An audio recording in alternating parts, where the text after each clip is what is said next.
I'm Unbound Sage, and today I would like to talk about Slayers and all things Slayers.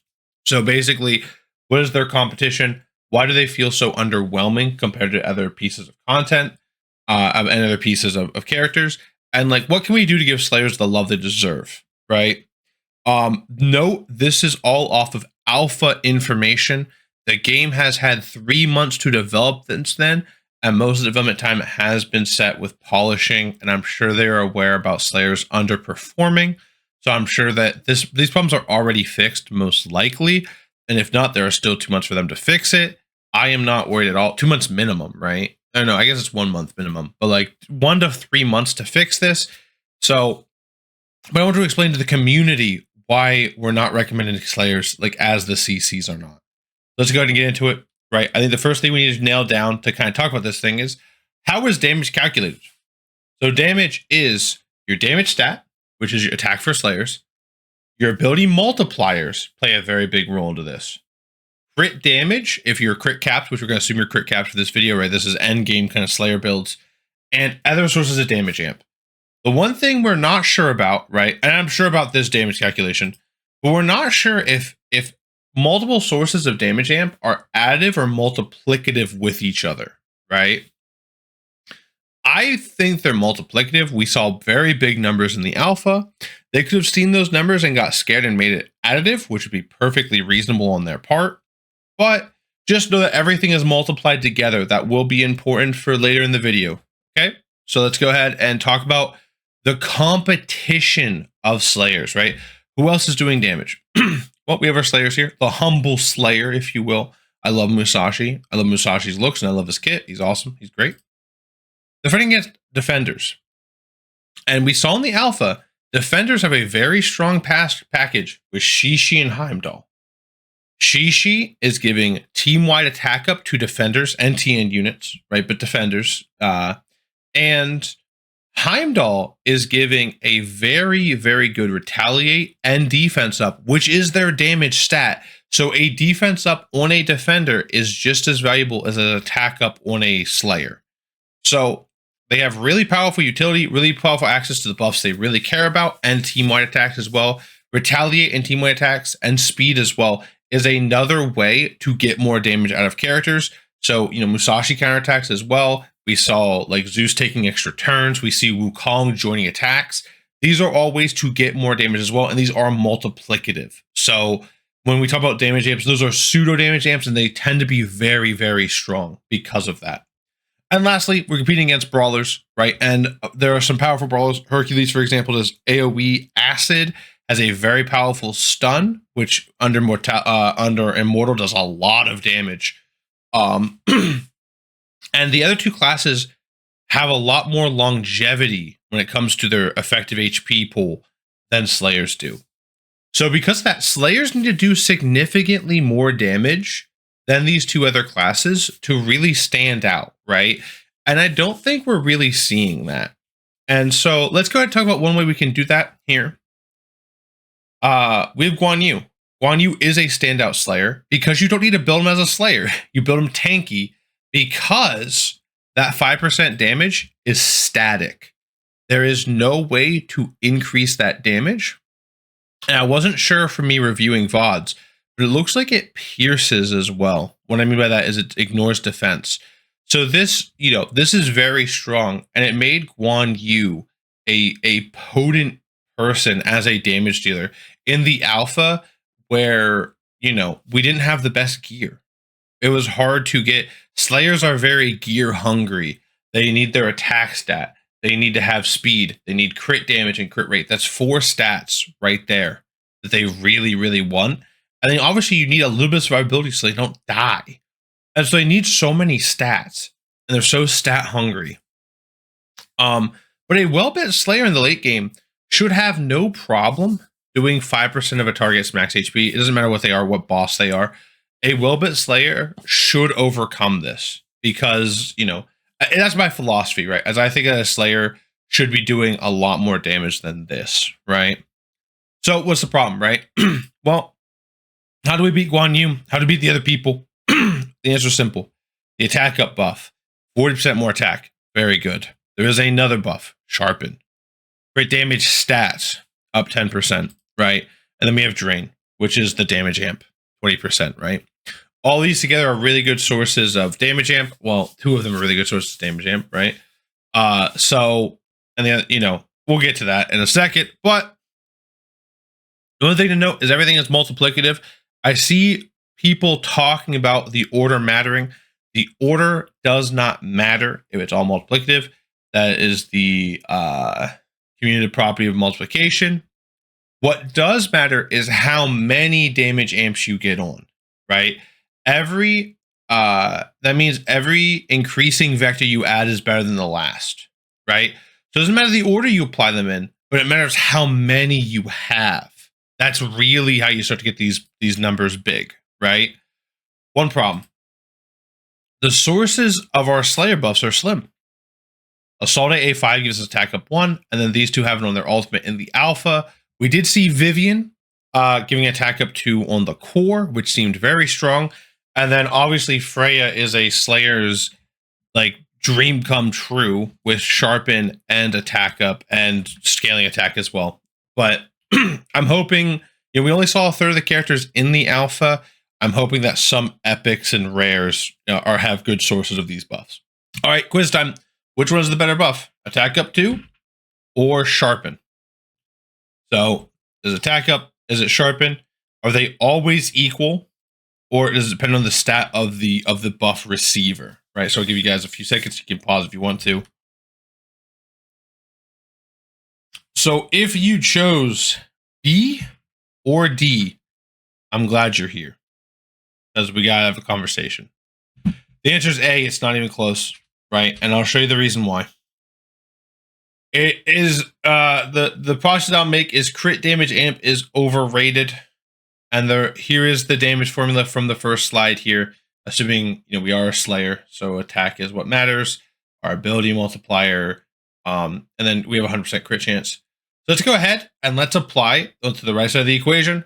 We'll give our damage amp. This is 10% damage amp. We're going to do the associative property, which means we can change where the parentheses are in a problem. We can switch these with the commutative property, and then we can change the parentheses. But isn't the thing in the parentheses exactly the right side of the equation? Attack, ability multiplier, crit damage, damage amp. Well, we just replace it with damage, right? That's the substitution property of equality, is when you have an equality, we do at the top, we can substitute any one side for the other side. So we do that here. We substitute the right side of the equation for the left side of the equation, and then we get damages up 10%. It turns out that increasing your damage, your critical damage by 10% in battle is the same as doing 10% more damage. Now, some people might be shaking their heads. They might be like, well, Sage, well, if I have 300% crit damage and I raise that by 10%, that's 30% more crit damage. And yeah, you're true. That's 100% right. However, that's only 10% overall damage. And the reason I think this happens, I think people that overvalue this crit damage and like don't see this angle here, is because when you're building a character, crit damage is king. It's very hard to get crit damage, so it's better to choose that over attack most of the time. You can go overboard in your builds, by the way. You need a balance of attack and crit damage. But in combat, there is no difference between buffing your attack and buffing your crit damage. That's why, because if I buff my attack, the 1.1 would just be here, and then I'd move it all the way over, and I'd do the same substitution. So that's why a 40% attack increase is actually 4 times more of an increase than a 10% sharpen. So sharpen is a very, very bad buff. It's only a 10% damage amp when you compare it to drain, which drain is a 20% damage buff and heals me, or attack, which is just 40% more damage. So be very careful with this. The crit damage in battle is not the same as crit damage in your gear screen, right? Make sure you understand why we value those the way we do. All right, let's go to the next one here. I think sharpen should be at least 30%, if not 50%. So I think that sharpen 2 should be 30 or 50, man. Like, I think it's a little silly that your attack stat, which needs no The tack up is 40%. But for crit damage, I need 2 stats. I need crit rate and crit damage to make sharpen really good. And so if I put in more work, I should get more reward. I should get 50%. And people are like, well, what about strong hit damage? You don't want that to be too strong. Let me tell you right now, strong hit is extremely hard to build. Characters like Mulan are fighting an uphill battle. Even like you're gonna have to use your weapon slot and imprint to get anywhere close to strong hit damage being reliable.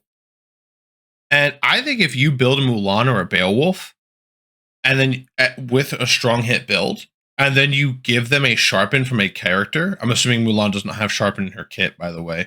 But I mean, I know Beowulf doesn't. If you can fit that into the team slot, I think they deserve to do really big damage. I think that strong criticals under sharpen should do a ton of damage. Not this little 10% dinky damage. It's so much to set up strong hits and criticals. I also want to bring your attention to Raw as well. This is Raw's Awaken A5. This is the old one, right? We see crit damage increase by 3% for each blaze play stick up to 15 times.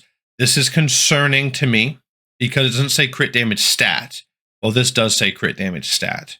If this is a flat, like 45% crit damage, this is not good. This is not in line with other Slayer boosts.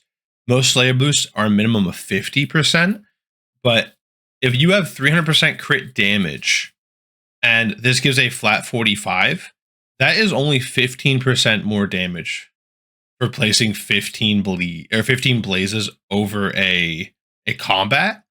That is not worth it. You're gonna see Raw be massively overcrept by other Slayers. Now his base numbers are very good, and you can still get the job done with Raw. And I'm excited to play with him, but I really hope this is the crit damage stat and not a flat, like, I hope it increases the crit damage stat by 3% and not just give you 3% crit damage, because that's not very good, right? And I hope the math kind of shows that for you. If you have questions about that, leave in the comments below. I can go more in detail in another video of why this is, but take my word for it. This could be only a 15% damage increase on your best built Raw, by the way. All right, let's continue. You might be saying, well, why do we want to mess with Sharpen? I thought we were talking about like making Slayers better. Sharpen makes everyone better. But Slayers have better multipliers. They just do. And so increasing a universal buff that has a percentage on it will help the person with the best multipliers. So, keep this property in mind that Slayers should have better multipliers in general. And I think it should be that, like, all 3 of the classes, Slayer should do a little bit more damage to start, and then the other 2 do, comparable damage, but less. And then when you add all your buffs, that's when Slayers start to really overtake, right? You invest into the Slayers, and they just do a ton of damage, while the other 2 are still down here because they can't really match up with them. And let's go look at a Slayer that does that, right? So here we have Zeus, the king of Slayers, king of the gods. And let's go ahead and really break down why Zeus is so good, because I don't think people understand the reason why we saw Zeus do so well in the alpha. The reason why is, we talked about it earlier. The number of buffs matter more than the order of buffs, right? And how many buffs do we see here? Sharpen, which is bad, but still there. Attack up. There are 2 here built together, right? So that's 3, 4. 5. Zeus has 5, 2 of which are available at the start of battle, and he has phenomenal multipliers. So he starts off 40% more damage to him, 40% more damage on his first ultimate cast with great multipliers. That's enough to make a Slayer like just pop off. Very, very strong. But the key is here is you need these multipliers or you don't get anywhere close to it. And that's why we saw other Slayers really not compare to Zeus at all. And to make matters worse, on top of the 5 buffs he has in his kit, he has a way to take extra turns, which is that pseudo buffs we were talking about that are very strong, which is another multiplier. This is why we saw Zeus do a ton of damage. This is a well thought out and a very, very strong Eternal Slayer. This is what Eternal Slayer should look like. right? They have some damage amp at the beginning of battle. They have some damage amp that goes, and they have some scaling damage amp that really works together. Now, I'm a little concerned because they did change Zeus's passive, but until we see, if it's only the passive, I think Zeus will be perfectly fine. He will be doing significantly less damage, though. Like, a lot of his damage came from this passive. Do not get it twisted. This passive is incredible, and with this change, Zeus is taking a major hit. But I think his multipliers and his other multiplication in his kit, the damage amps in his kit, will make up for it, and I think it'll be fine, right? So next up, okay, now we're going to talk about Achilles here, right? Achilles is a character. Let's kind of compare it to Zeus's kit. We have 2 here, right? This is the attack up and sharpen, available from the beginning, which is very good. We have the retaliate buff on the awaken 1. So all of a sudden, this is looking a lot like Zeus, right? We have ways to take extra turns, right? Zeus has the extra turn. We have the retaliate, very similar in nature. We have the buff Zeus has. Hey, this 30% more damage under bleed, that kind of looked like Zeus's passive doing 40% more damage, right? Like, obviously Zeus is way better, but it's comparable to Achilles. Oh, hey, we have increasing attack. This is kind of like Zeus's increased attack when he kills an enemy with his ultimate. Okay, wait a second. Achilles should be doing a lot of damage here. We see all these damage. Everything is here. And you see this here. This is something Zeus doesn't have. This is 100% more damage if you remove all the bleed stacks for the ultimate. Now let me tell you something. Achilles does so little damage, it's not funny. And the reason why is because of this. Because of this. 260% attack on a Slayer is embarrassing. It is very bad. This is what makes everything bad. I think the reason why they made it this low is because they're worried about bleeds and they're worried about this. The problem is that when you multiply these together and apply it to this, it is equivalent of having 400% attack multiplier. You can do the math if you'd like, right? But so I don't have a core for like 2 of my attacks to be an actual Slayer multiplier. That's really bad. That's really, really bad. And so I don't want to see Achilles attacks. I think Slayer attacks, their A1s should be between, like, good Slayers, right? Between like 350 and 400% attack across the board. That's where Slayer should lie. And then obviously rarity will decide, you'll have less attack because you're a lower rarity, so you'll do less damage. This is, like, I don't want to say insultingly low, but it's quite low. Quite low. And so if anyone who tried to make Achilles work as a damage dealer using the Dance of Charon, using the Awakening 5, can tell you he don't do no damage. I tried to use him for Fafnir. I was experimenting him during Alpha 2 and 3. He don't do no damage. And if you can raise these multipliers, that's really good. Another key issue we have, though, is how slow this stacks. Like, this is a damage amp that's important to Achilles' kit, right? Especially the A5. How, like, it's going to take you, like, on average, you're placing 1.5 bleeds. So it takes you, how many turns to fully stack your bleeds? And then you want me to remove a damage source to give me this damage increase? This is not good enough for losing my bleed stacks. Like, I need this to be 2% per bleed stack. And then this might need to be up to like 60%, even 100%. Like, reward me for building accuracy on my Achilles and then taking away my dot, my dot. Because when I take this away, my ultimate can never benefit from my passive because there's no bleed on the target. You see that? There is no bleed on the target, and maybe it can. Maybe they make sure it works, right? Maybe it's when you target them. But as written, my ultimate does not benefit from my passive, so I'm losing another damage amp. So I think that Achilles is a great show. And there are similar ones. If you look at Musashi's kit, his attack is very low as well.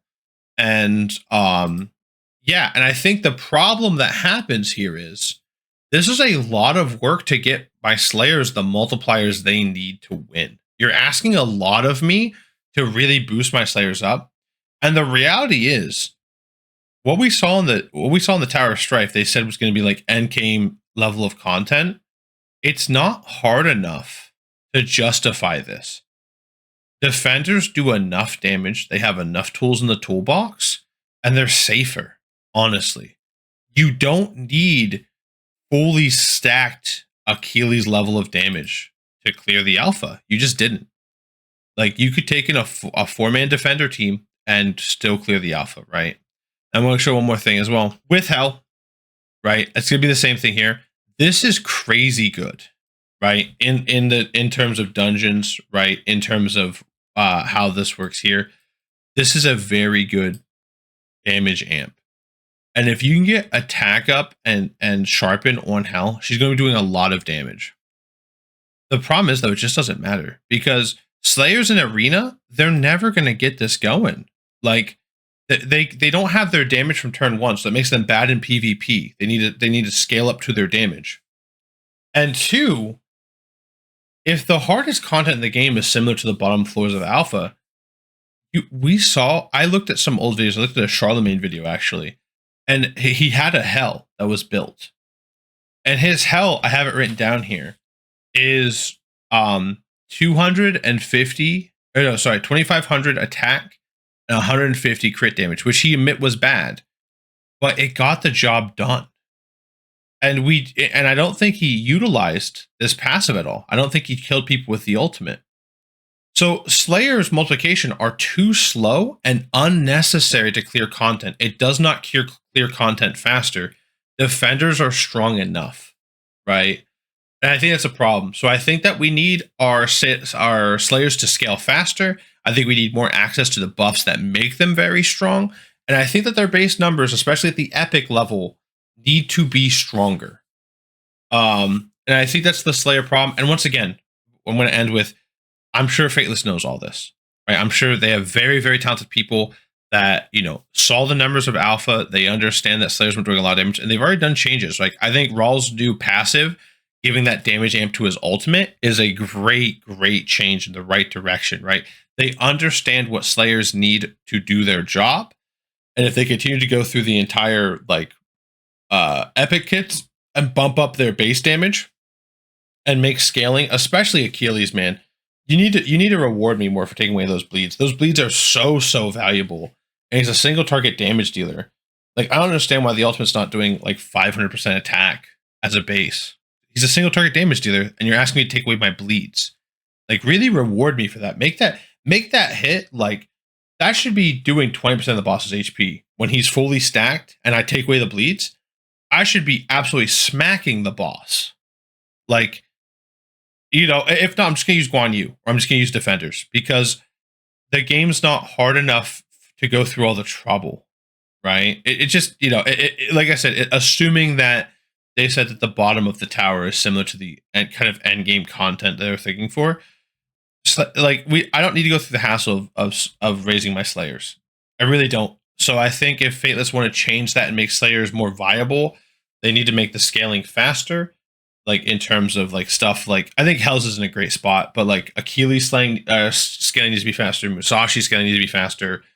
Raw scaling needs to be a little bit faster as well, because if not, it takes too long to scale, and defenders and brawlers just get the job done, and they play nicer with invokers, right? There's a lot more sources of defense up in the game. There just is. There's a lot more, brawlers bring a lot of utility to the table that Slayers just can't match in terms of damage. So with that, you make sure you subscribe if you like the analysis. Leave a comment down below of what you think as well. This is a very opinionated topic for me, especially, right? So this is just my opinion. This isn't the best way to do things at all, but just telling you why that we're not recommending Slayers. All right, take care. I'll see you in the next one. Bye.